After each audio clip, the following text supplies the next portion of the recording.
1967 was a period of what's now known as the Summer of Love. Like all things in the 60s, a lot of it depended on fashion, the things that people put on, the clothes they wore, and so on.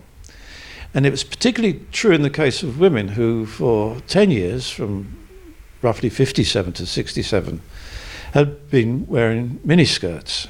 And the miniskirt was invented not by Mary Quant. She happened to notice it, but this is a very little known secret.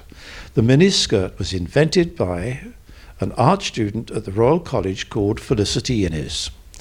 Now, Felicity was married to a percussionist who worked in a group called the Temperance Seven. And when Felicity was a 19-year-old art student, she loved to dance, but the clothes that were available for Felicity to dance were very tight, pencil-tight skirts, or great florid things which showed her underwear. So Felicity very sensibly designed what later became to be a miniskirt. But it wasn't a miniskirt to begin with.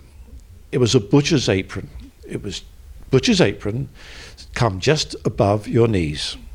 Felicity bought one, and she sewed up the side, and she put it on, and she called it a miniskirt. Because she didn't want to show her underwear, she brought a pair of black tights from Manello and David, where the Beatles brought their Cuban heels. So she wore black tights and a miniskirt, and she brought dancing pumps from Manello and David, and she put on a Breton striped sweater and a beret, and she tried to look like Juliet Greco, but she was much more beautiful than Juliet Greco. And she used to dance every night, whenever she could, to her husband playing in the Temperance Seven. And Mary Quant, who was the same age as Felicity, saw her one night, and she thought to herself, that's a miniskirt. And that's how miniskirts were born.